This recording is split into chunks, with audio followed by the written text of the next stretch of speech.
माध्यम के मित्र जो यहाँ पे इकट्ठा हुए हैं, आखिरी दिन कैंपेनिंग का कल तो ख़त्म हो गया, आज सब इकट्ठा हुए हैं। आप तमाम लोगों का आज की इस प्रेस वार्ता में इस्तकबाल करता हूँ। मंच पे काफ़ी सीनियर लोग हैं हमारे, अखिलेश प्रसाद सिंह साहब हैं, मदन मोहन झा जी हैं, अभय दुबे जी हैं, हमारे अंजन यादव जी हैं और संजीव सिंह जी हैं, कौकब खादरी जी हैं, हमारे ट्रेजरर साहब हैं, राठौर जी हैं और आपके सामने एक 2 मिनट का वीडियो हम लोगों ने चलाया। कल 2 फेजेस की भी कैंपेनिंग कल ख़त्म हुई। एक फेज का चुनाव हो गया है। कई लोग अपने अपने हिसाब से एग्जिट पोल और ओपिनियन पोल वो सब सामने रखे हैं। कुछ फेक आंकड़े भी लोगों के सामने लाया गया है। कल जब फाइनल फेज के कैंपेनिंग ख़त्म हुई है और जनता आने वाले कल का दिन जाके वोट करेंगे, तो ये ज़रूरी है कि हम लोग एनालिसिस करें कि चुनाव का प्रचार कैसा रहा है। बहुत सारी बहस चुनाव के कैंपेन में होती है, हेल्थी डिबेट्स होते हैं, लेकिन बिहार में 20 साल नीतीश कुमार जी की और भाजपा की सरकार के, लगभग 20 साल, बीच में इधर उधर पलटी मारते रहे वो, लगभग 20 साल की उनकी जो सरकार चली, तो इनको जरूरी था कि बिहार के जनता के सामने अपना रिपोर्ट कार्ड रखते। रिपोर्ट कार्ड रखने के बजाय इन्होंने बहानेबाजी की। जब बच्चा रिपोर्ट कार्ड लेके आता है, जब स्टूडेंट रिपोर्ट कार्ड अपने माँ बाप को लेके आके दिखाता है, अगर उसमें मार्क्स कम आते हैं यानी फेल हो जाता है, तो वो बहाने बनाना शुरू कर देता है और दोषी ठहरा करता है कि टीचर ठीक नहीं थी, क्वेश्चन पेपर ठीक नहीं था, क्वेश्चन ही ठीक नहीं थे, यानी तो पेपर ठीक नहीं था, लिखने का पेन ठीक नहीं था। इसी तरह से 20 साल बाद जब लोगों के बीच में जब जा रहे थे, 4 सरकारें बने, इनको चाहिए था कि 20 साल में इन्होंने 5-5 साल के बाद जो जो वायदे किए थे, जो लोगों के सामने अपनी बात रखी थी, जो बिहार की जनता को गलत वायदे किए थे, उस पे कितना ये खरा उतरे हैं, कितना काम किए हैं, कौन से सेक्टर में इन्होंने कितना काम किया है, ये लोगों के सामने रखना था। लेकिन वो तो रखा नहीं इन्होंने। इनके सारे नेता, प्रधानमंत्री नरेंद्र मोदी जी से लेके अमित शाह जी से लेके इनके सारे यूनियन मिनिस्टर से लेके ये लोकल लीडर्स तक, क्या बात इन्होंने की, अभी तो आपको हम लोगों ने वीडियो में दिखाया था। कट्टा, घुसपैठिया, दंगा, हरामखोर, पता नहीं क्या क्या इन्होंने डिबेट का स्तर गिराते हुए पता नहीं क्या क्या बक रहे थे, क्या क्या बोल रहे थे। हम चाह रहे थे कि ये जवाब दें, जो जनता चाह रही है, जो जनता सवाल पूछ रही है उसका जवाब दें। सबसे बड़ा सवाल जो हम लोग जहां जहां कैंपेन में गए थे, मैं तो कम से कम 20 पब्लिक मीटिंग एड्रेस किया, 2-3 प्रेस कॉन्फ्रेंसेस किया, कई लोगों से मिला पिछले 20 दिन में। तो सबसे बड़ा सवाल जो जनता के मन में था कि पलायन, अगर ये लोग क्लेम कर रहे हैं कि इन्होंने तरक्की की, डेवलपमेंट किया, इंडस्ट्री लाई, एम्प्लॉयमेंट बढ़ाया, तो ये सवाल जो सबके दिमाग में बार बार जो आ रहा था कि 1.5 करोड़ बिहार की जनता बाहर जाके काम क्यों कर रही है। 1.5 करोड़ पढ़े लिखे भी बाहर के जाके काम कर रहे हैं, जो पढ़ नहीं पाए वो भी बाहर जाके काम कर रहे हैं, जो डेली मजदूर, डेली जो लेबर दिहाड़ी पे जो काम करता है वो भी जाके बाहर काम कर रहे हैं। और बाहर जाके काम कर रहे हैं, किन परिस्थितियों में काम कर रहे हैं। मेरे यहाँ, मैं कर्नाटका से आता हूँ, कर्नाटका में बल्लारी से आता हूँ, जो माइनिंग सेक्टर है, सबसे ज्यादा माइग्रेंट लेबर वहां पे आता है। वहां पे 600-800 रुपए दिहाड़ी पे लोग काम करते हैं, लेकिन सबसे ज्यादा बिहार के लोगों को वहां पे एम्प्लॉय किया जाता है, क्योंकि वो चीप लेबर, सबसे ज्यादा चीप लेबर किसी स्टेट से आता है तो बिहार से आता है। 150-200 रुपए में काम करने के लिए रेडी होते हैं, इसीलिए बिहार के लोगों को वहां पे काम पे लगाया जाता है। ह्यूमिलेशन फेस करना पड़ता है, इंसल्ट्स उनका होता है, डिग्निटी ऑफ लेबर उनका नहीं होता है, वायलेंस के केसेस में उनको फंसा देते हैं। जो हमारे माँ बहनें जो जाके काम कर रहे हैं उनके साथ हरासमेंट होता है। तो ये सब सहते हुए भी जाके बाहर इसलिए काम कर रहे हैं क्योंकि बिहार में नौकरियां नहीं है। पिछले 20 साल में नौकरी नाम की चीज यहाँ पे आई ही नहीं है। जो उल्टा जो सैंक्शन पोजीशंस थे, जो वैकेंसीज थे, उसको भरा नहीं गया। ये कहते हैं कि जो लोग ईश्वर भी नीचे आके भरना चाहे तो जो कॉन्ट्रैक्ट बेसिस पे जो एम्प्लॉयज को लिया गया उनको परमानेंट नहीं कर सकते। यहां तक ये कहते हैं भाई हमें सरकार 5 साल में हमने सरकार में रख के देखिए, हम बताते हैं कि कैसा परमानेंट किया जा सकता है, कैसा नौकरियां दिए जा सकते हैं। ये खुद नौकरियां दे नहीं पाए, उल्टा हमसे सवाल कर रहे हैं कि आप नौकरियां कहां से पैदा करेंगे। भाई आप चले जाइए कर्नाटक, तेलंगाना, तमिलनाडु, महाराष्ट्र, पंजाब, हरियाणा, दिल्ली, जहां जहां हमारे सरकारें थे, कैसा हम लोगों ने नौकरियां निकाले, कैसा हम लोगों ने नौकरियां पैदा किए, कैसा हम लोगों ने इन्वेस्टमेंट लाया, कैसा वहां पे इंडस्ट्री फैक्ट्रीज लगाए, बड़े बड़े इंडस्ट्रीज कैसा ले, कैसा प्राइवेट सेक्टर में गवर्नमेंट पब्लिक सेक्टर और प्राइवेट सेक्टर में दोनों में भी कैसा नौकरियां हम लोगों ने वहां पे बहाल की, तो हम बताएंगे। तो हम जनता से बार बार यही आग्रह कर रहे हैं कि इनके 20 साल में ये लोग जो कर नहीं पाए, फिर उसी तरह के बड़े क्लेम्स, हैलो स्लोगन्स, बड़े बड़े जो है स्टेटमेंट्स देके ये लोग चले जा रहे हैं। इसी तरह से इन्होंने पास में दिया था, आज भी वही स्टेटमेंट्स दे रहे हैं। तो हम जनता से ये अपील कर रहे हैं कि 5 साल हमें चांस दीजिए, 5 साल हमें चांस दीजिए। अमित शाह कहते हैं कि यहां जमीन नहीं है, लेकिन अदानी को 1 रुपए में जमीन दे देते हैं। नीतीश कुमार जी कहते हैं कि समंदर नहीं है, देखिए इनके बहाने देखिए। जब रिपोर्ट कार्ड में 000 आ रहा है, 20 साल के रिपोर्ट कार्ड में 0 आ रहा है, तो ये कहते हैं कि समंदर नहीं इसलिए तरक्की नहीं हो सकती, जमीन नहीं है इसलिए तरक्की नहीं हो सकती। हम दिखाएंगे, हम करके दिखाएंगे समंदर, जो जिन जिन स्टेट्स में समंदर नहीं है वहां पे तरक्की कैसा भी और बिहार में तरक्की कैसा हो सकती है।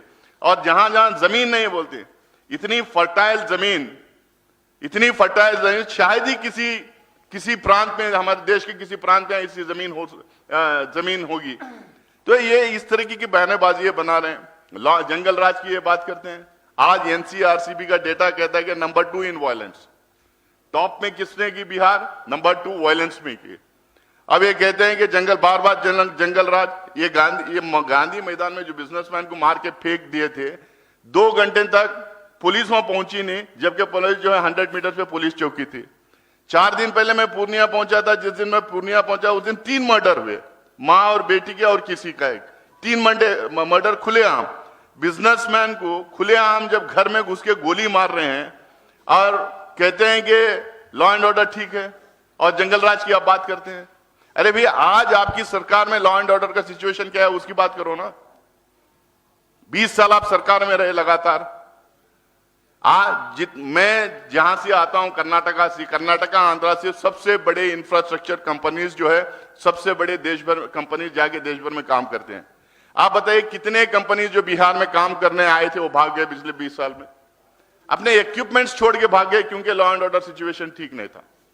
तो आप लॉ एंड ऑर्डर की बात करते हैं, तो एक तरफ ये बहानेबाजी कर रहे हैं, एक तरफ क्योंकि इनके पास बोलने के लिए कुछ नहीं, घुसपैठिया। भाई घुसपैठिया अगर हैं, इनको घुसपैठिया 5-5 साल के बाद क्यों याद आते हैं, मुझे आज तक ये समझ में नहीं आया।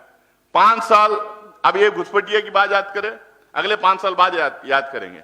सरकार 11 साल से इनकी है केंद्र में, 20 साल से सरकार इनकी यहां पर है। कौन आपको मना किया था? किसी ने जाके बोला कि घुसपैठियों को मत निकालिए?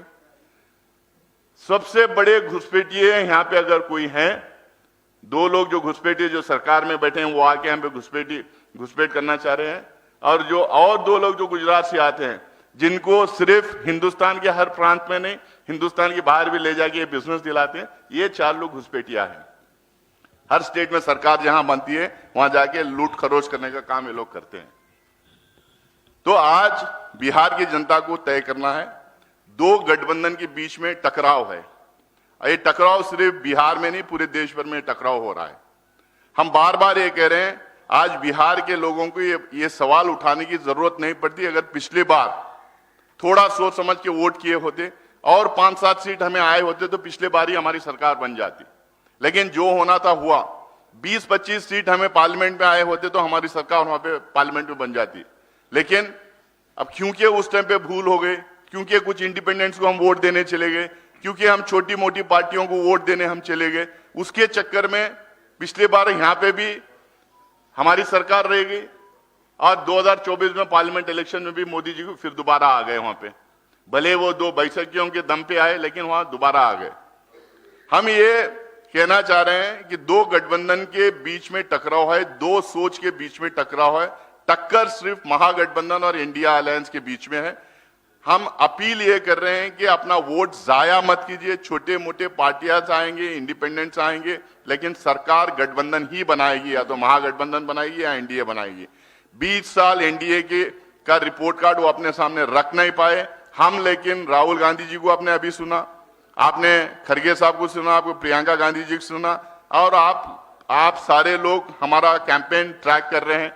हमने गारंटीज जो हम लोगों ने अनाउंस किया, 2500 रुपए हो, या हम हर घर में एक नौकरी देने की बात जो की है, हमें बार बार एक बिहार के लोग यहाँ से दूसरे प्रदेश में जाके काम करने की नौबत ना आए, इसीलिए हम कह रहे हैं कि हर घर में एक नौकरी देंगे, ताकि कम से कम एक बंदे को नौकरी मिलेगी एक फैमिली में, तो अपने पूरे फैमिली को की देखभाली वो कर सकते हैं। अच्छे स्कूल्स की, अच्छे कॉलेजेस की, अच्छी यूनिवर्सिटीज की हम बात कर रहे हैं। हॉस्पिटल्स, हर कस्बे में, हर गांव में हॉस्पिटल बनने की हम बात कर रहे हैं। हर घर में नौकरी देने की बात कर रहे हैं। हर घर में नल जल की बात कर रहे हैं। बिजली 24/7 देने की बात कर रहे हैं। आज बिजली के रेट्स तो आसमान छू रहे हैं, बिजली के रेट्स आसमान छू रहे हैं। हम उसमें 200 यूनिट फ्री बिजली, 200 यूनिट गरीबों को फ्री बिजली देने की बात की है। ये कर्नाटका में हम लोगों ने करके दिखाया। भाजपा सवाल पूछ रही है आप लोग कैसा कर दें। कर्नाटका में हमारे 5 गारंटीज हम लोगों ने अनाउंस किया। जिस दिन महागठबंधन की सरकार बनी उस दिन से इंप्लीमेंट करना शुरू कर दिए। तेलंगाना में 6 हम लोगों ने अनाउंस किया। अंजन यादव जी यहां बैठे हैं, एक्स एमपी। 6 गारंटीज अनाउंस किए। जिस दिन गठबंधन की हमारी कांग्रेस की सरकार बनी उस दिन से इंप्लीमेंट करना शुरू कर दिए। हिमाचल प्रदेश में अनाउंस किए, उस दिन से हम लोगों ने इंप्लीमेंट करना शुरू कर दिए। यहां भी हमारे जो गारंटीज हम लोगों ने अनाउंस किया, वो गारंटीज को इंप्लीमेंट कराने की जिम्मेदारी कांग्रेस पार्टी की है। हम किसी भी तरह से उसको इंप्लीमेंट करा के रहेंगे। मैनिफेस्टो जो हम लोगों ने अनाउंस किया है, हमारा मैनिफेस्टो जो है, और इसके सरकार जब महागठबंधन की सरकार जब बनेगी, हम लोग कॉमन मिनिमम प्रोग्राम बनाएंगे। Guarantees, manifesto, common minimum programme, ये तीनों को इंप्लीमेंट करवाने की जिम्मेदारी राहुल गांधी जी की है, मल्लिकार्जुन खड़गे साहब की है। हम लोग पूरी जिम्मेदारी लेंगे कि लॉ एंड ऑर्डर यहाँ पे ठीक रहेगा।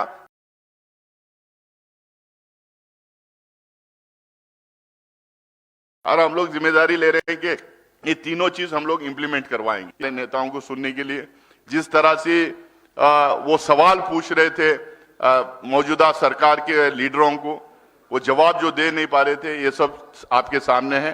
फिर से एक बार हम चाहते हैं बिहार के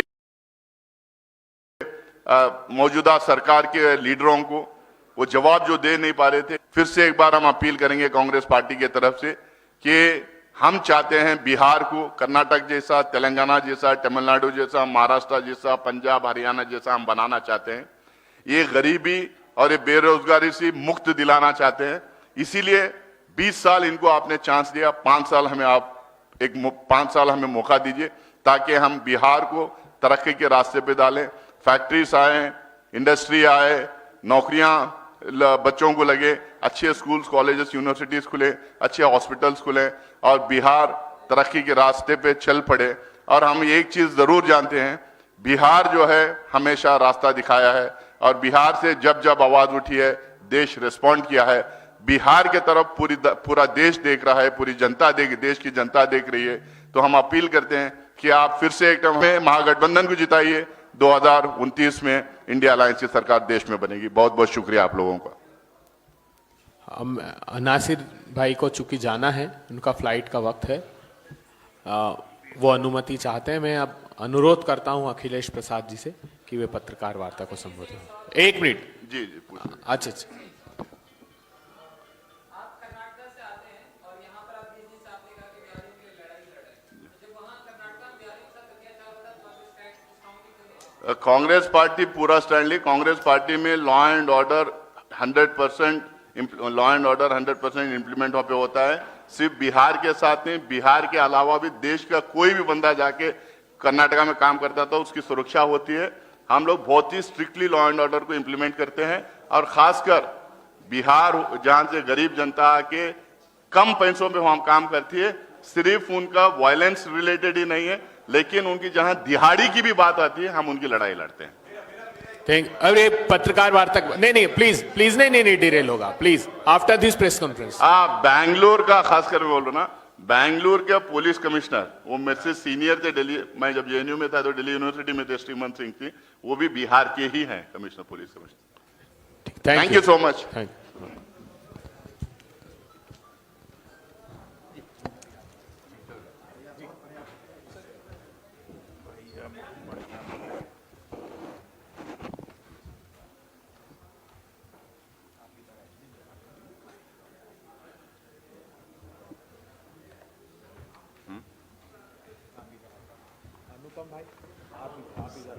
आइए।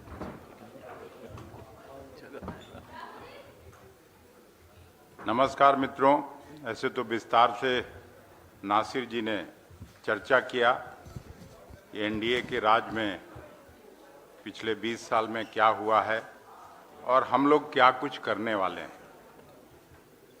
जिस तरह से कैंपेन हुआ उसको भी आपने वीडियो में देखा कि एक तरफ किस तरह से अपनी उपलब्धियों को बताने के बजाय तनाव, पोलराइजेशन की बात की जा रही है, कट्टा की बात की गई, और हम लोगों का जो कैंपेन रहा वो पूरे पॉजिटिविटी के साथ हम लोग जो आगे करने वाले हैं, जो बिहार के लिए रोड मैप बनाया गया है, उसके बारे में हम लोगों ने अपने कैंपेन में बताया है जहां कहीं भी हम लोग गए हैं।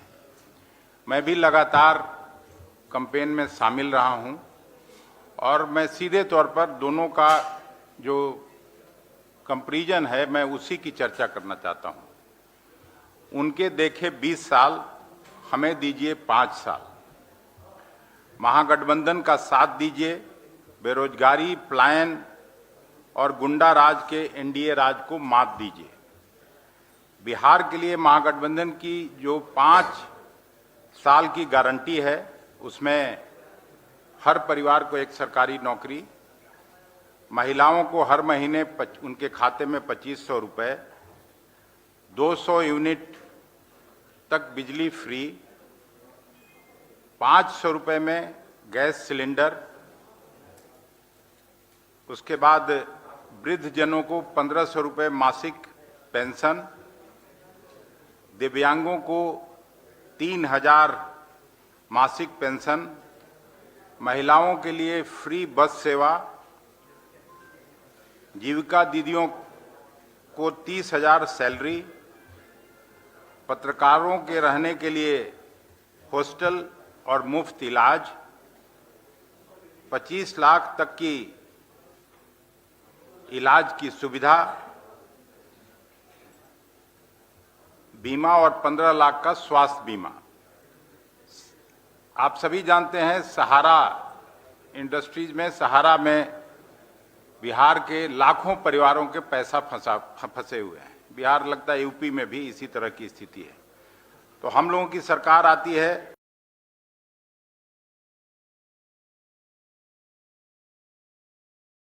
तो इसके लिए एसआईटी का गठन करेंगे और उनका पैसा वापस कर। आरक्षण की 50% सीमा बढ़ाने हेतु विधानमंडल पारित कानून को संविधान की 9वीं अनुसूची में शामिल करने के लिए केंद्र सरकार को भेजने का हम लोगों का योजना है। अत्यंत पिछड़ा वर्ग तथा आर्थिक रूप से कमजोर वर्गों का आरक्षण 20% से बढ़ाकर 30%, अनुसूचित जाति एससी का 16% से 20% और अनुसूचित जनजाति ट्राइबल लोगों का 1% से 2% किया जाएगा। दलितों के उत्पीड़न के मामले की त्वरित सुनवाई के लिए विशेष न्यायालय स्थापित किए जाएंगे। अत्यंत पिछड़ा अत्याचार निवारण अधिनियम को पारित किया जाएगा। महादलित, अति पिछड़े और भूमिहीन वर्गों को बंजर या खाली जमीन पर सरकारी खेती के लिए भूमि पट्टा दिए जाने की योजना है हम लोगों की। किसानों की उनकी उपज पर समर्थन मूल्य की गारंटी दी जाएगी। एमएसपी पर कानून की गारंटी देने की बात हम लोग हमेशा केंद्र में भी उठाते रहे हैं और यहां सरकार बनेगी तो उसकी गारंटी दी जाएगी।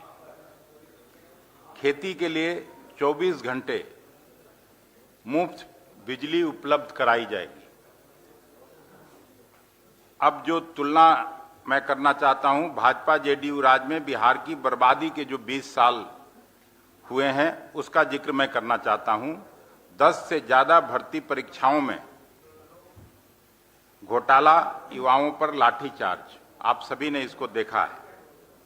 20 से 50 लाख में पेपर डिग्री की खुली बिक्री यहां होती रही है, जिसके आप हम सभी गवाह हैं। 3 करोड़ 18 लाख बिहारी मजदूरों का पलायन हुआ है, जो मोदी सरकार का ही आंकड़ा है, ये कोई कांग्रेस पार्टी और महागठबंधन का आंकड़ा नहीं है। 64% आबादी 67 रुपए रोज पर जिंदा है। सर्वाधिक इसमें दलित और अति पिछड़े लोग हैं। 6 माह में 11 उद्योगपतियों की हत्या हुई है और उद्योग धंधा बर्बाद हुआ है, इसको भी हम सभी ने देखा है।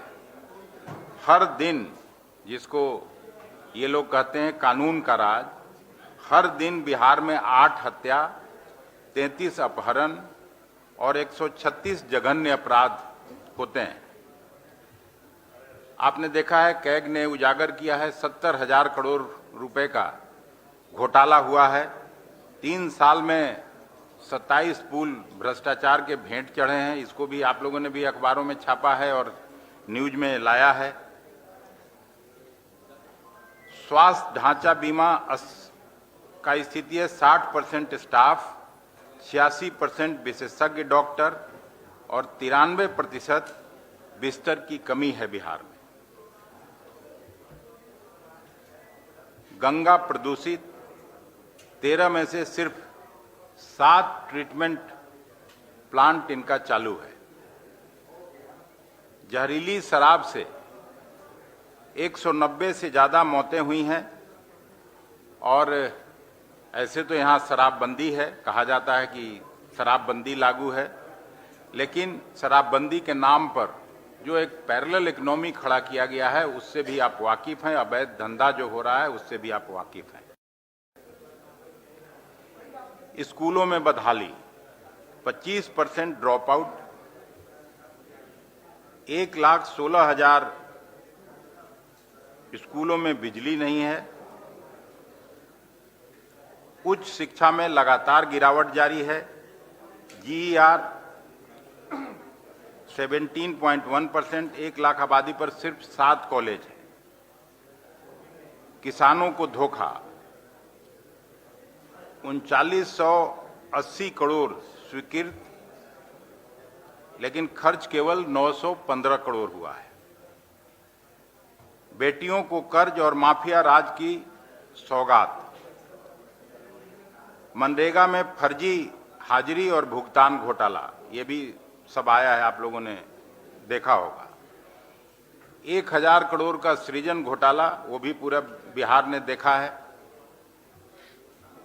1 रुपए में अदानी को अभी हाल ही में 1000 एकड़ जमीन उपलब्ध कराई है बिहार सरकार ने, और दूसरी तरफ हजारों बार आपने मुख्यमंत्री को कहते हुए सुना होगा कि यहाँ तो लैंड लॉक्ड स्टेट है, समुद्र नहीं है, इसलिए बिहार में इंडस्ट्रीज नहीं लगती है।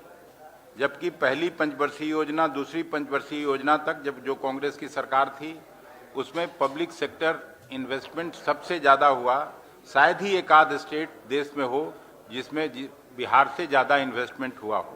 और उसी में HEC बोकारो का स्टील प्लांट, स्टील कारखाना, सिंदरी में खाद कारखाना और बरौनी में तेल शोधक कारखाना, बरौनी में भी खाद कारखाना, ये सब लगे थे और हम लोग देखते रहे हैं। उसी में लगभग हर जिले में शुगर की फैक्ट्रियां चालू हुई थीं और शुगर के मामले में 27% शुगर अकेले बिहार नेशनल किटी को देने का काम करता था, जो अब घट के 2% से भी नीचे चला गया और केवल 1 ही 2 गिने चुने चंपारण में शुगर फैक्ट्री चल रहा है, नहीं तो बाकी सभी शुगर फैक्ट्री पूरे बिहार में बंद है।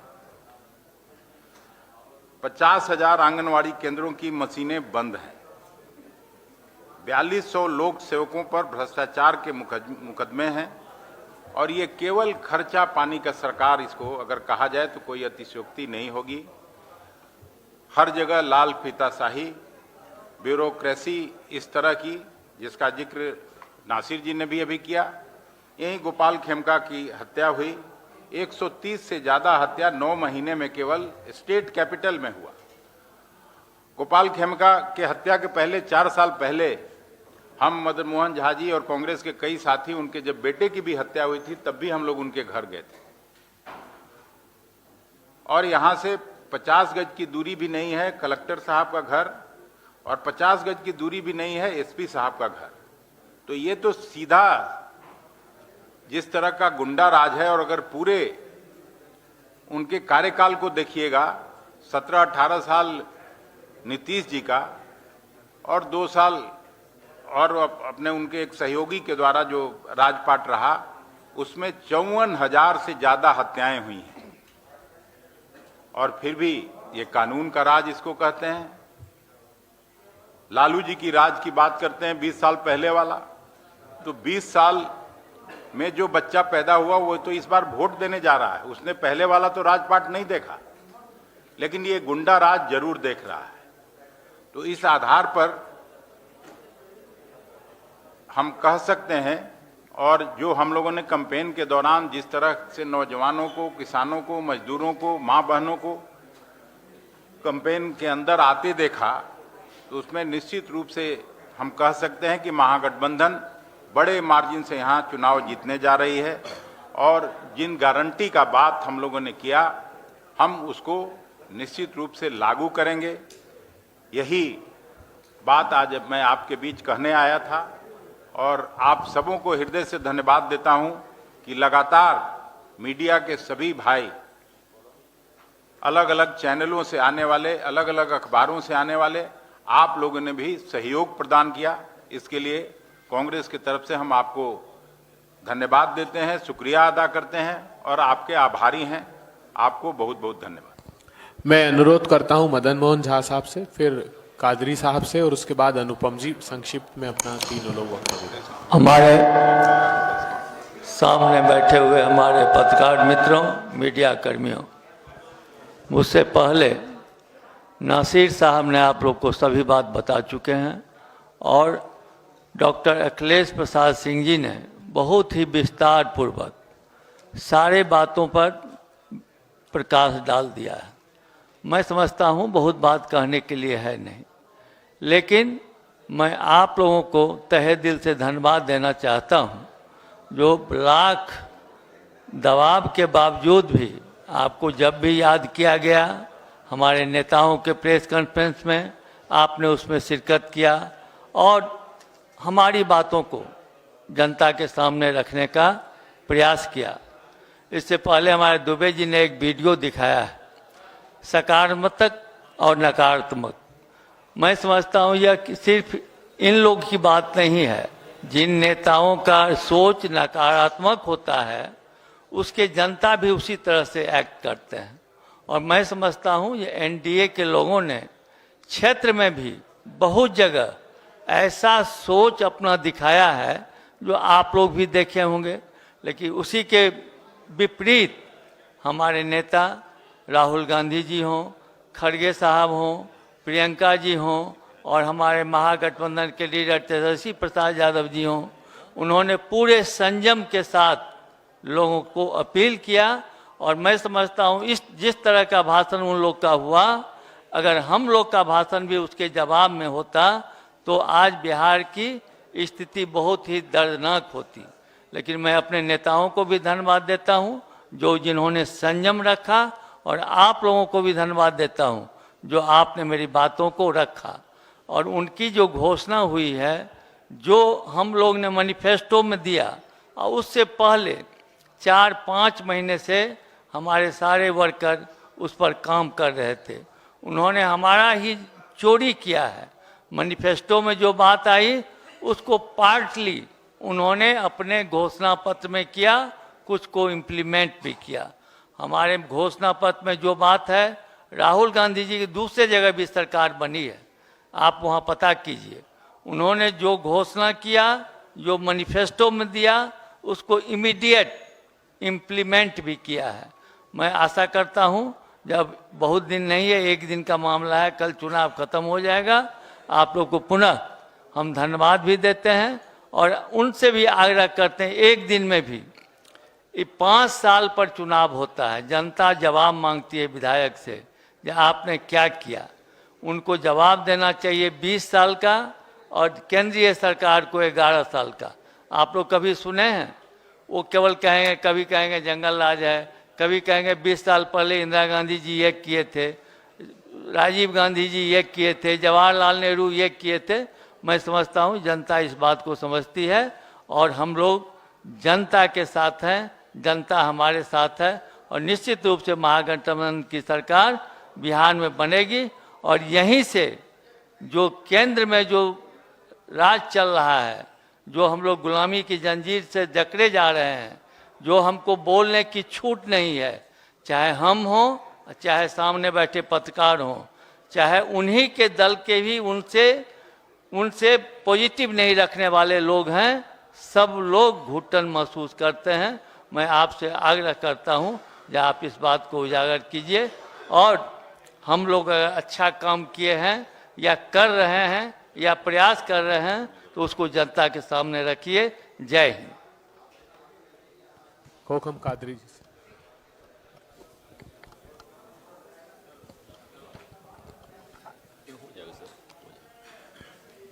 साथियों, आप लोगों ने अभी देखा प्रेस कॉन्फ्रेंस की शुरुआत में 2 मिनट की जो वीडियो यहाँ दिखाई गई थी, उसमें साफ तौर से इस बात को इंगित की गई कि किस तरह से हमारे आदरणीय नेता राहुल गांधी जी, प्रियंका गांधी जी, हमारे राष्ट्रीय अध्यक्ष खड़गे जी और तमाम जो हमारे शीर्ष के नेतागण हैं, बिहार के उत्थान के लिए, युवाओं के लिए, रोजगार के लिए, पलायन की समस्या को ख़त्म करने के लिए, शिक्षा स्वास्थ्य के लिए अपनी बातों को जनता के बीच में रखी। और दूसरी तरफ आपने देखा कि किस तरह से भारतीय जनता पार्टी जो हर चुनाव में अपने उन्मादी बातों के लिए जानी जाती है, डिस्क्रिमिनेशन के लिए जानी जाती है, और किस तरह से तमंचा, कट्टा, दुनाली, घुसपैठिए, आतंकवादी और नमक हराम, नमक हलाल की बात कर रही थी। तो मैं समझता हूं कि ये चुनाव ये सही है कि भारतीय जनता पार्टी एनडीए की जो डबल इंजन की सरकार चल रही है उनके और हमारे बीच है। लेकिन एक बात आपने नोटिस की होगी कि हाल में पहले चरण के जो चुनाव हैं उसके बाद जो चर्चाएं हैं उसमें कहीं ना कहीं जो डबल इंजन की सरकार इनकी चल रही है, वो डबल इंजन की सरकार जरूर है लेकिन बॉगी के विपरीत दिशा में दोनों इंजन लगी है और आपस में इनकी खींचातानी चल रही है। ना ये बिहार के उत्थान की बात कर रहे हैं, ना विकास की बात कर रहे हैं, और लगातार एग्रेशन जो इनके उप मुख्यमंत्री आपने देखा कि किस तरह चुनाव में उन्मादी बातों को कर रहे थे। वो हम कहना चाहते हैं कि हमारे पास तो योजनाएं हैं जिसकी चर्चा नासिर साहब ने, अखिलेश जी ने भी यहाँ पर काफी विस्तार से की। वो हम आपके सामने 2-3 बात पूछना चाहते हैं कि आखिर चुनाव के समय ही ये 10,000 रुपए तमाम महिलाओं को क्यों बांटे गए? क्या इसकी आवश्यकता पड़ गई जब आपने काम किए थे? इसके अलावा बिहार के अंदर अगर देखा जाए तो 33% से ज्यादा गरीबी है। ऑल इंडिया का जो फिगर है उसमें यहाँ 17% के आसपास लोग गरीब हैं।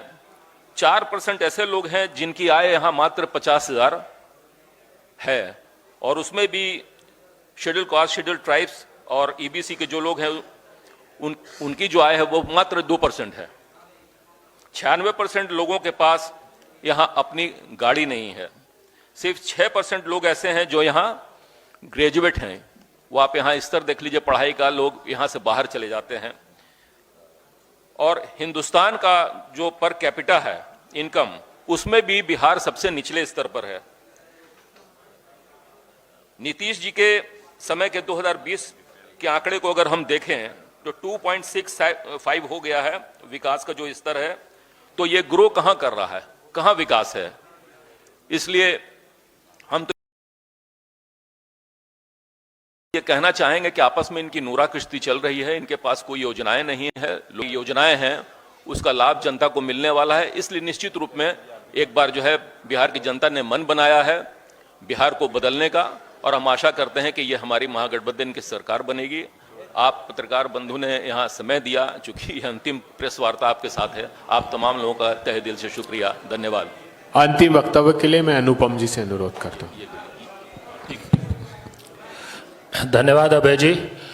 दोस्तों, इस प्रेस वार्ता की शुरुआत में आप लोगों ने 2 मिनट का एक वीडियो क्लिप देखा, और जो प्रमुख संदेश है जो मैं देना चाहता हूं वो दरअसल उस क्लिप में ही था। वो ये है कि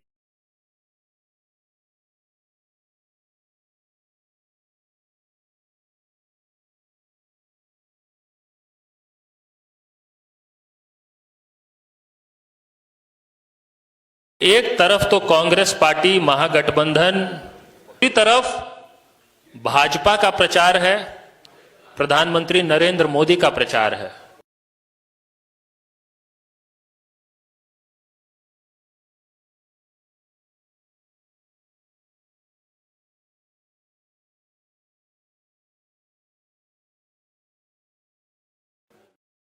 नफरत करता है, जो कट्टा, तमंचा, दुनली, और जब एआई की बात करते भी है तो कहते हैं कि हमारे यहां तो एआई का मतलब आई होता है।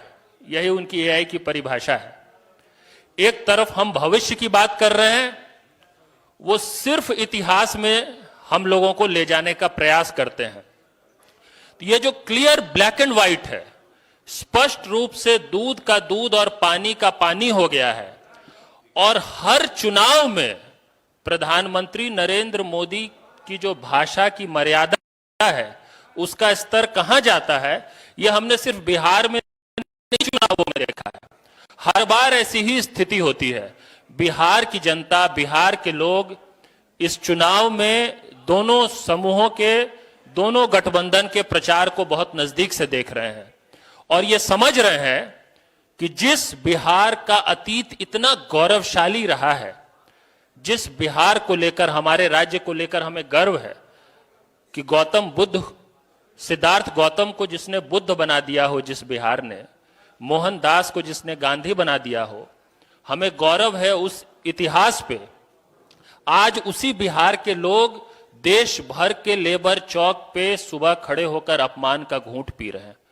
यह कॉन्ट्रास्ट है, और इसलिए हम भविष्य की बात कर रहे हैं। ये पलायन के अंधकार में धकेल रहे हैं, बेरोजगारी के अंधकार में धकेल रहे हैं, गुंडा राज के अंधकार में धकेल रहे हैं हम लोगों को। और जब हम पलायन, बेरोजगारी की बात करते हैं, आपको पता है हमारे हल्ला बोल आंदोलन के माध्यम से इसी मुद्दे पर कई वर्षों से हमने काम किया है। जब जब पलायन, बेरोजगारी की बात होती है, तो पलायन तो देखिए सिम्टम है, उसके कई और कारण है जिस कारण से पलायन हो रहा है, और उसमें भीषण बेरोजगारी, अफसरशाही, बाढ़, सुखाड़, भ्रष्टाचार, ऐसे कई कारण हैं।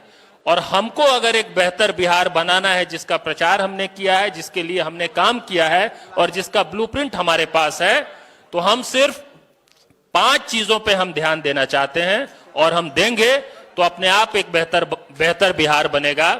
पहला, छात्रों को पढ़ाई, युवाओं के लिए कमाई, बुजुर्गों को दवाई, वंचितों को भागीदारी, महिलाओं को मान और किसानों को सम्मान।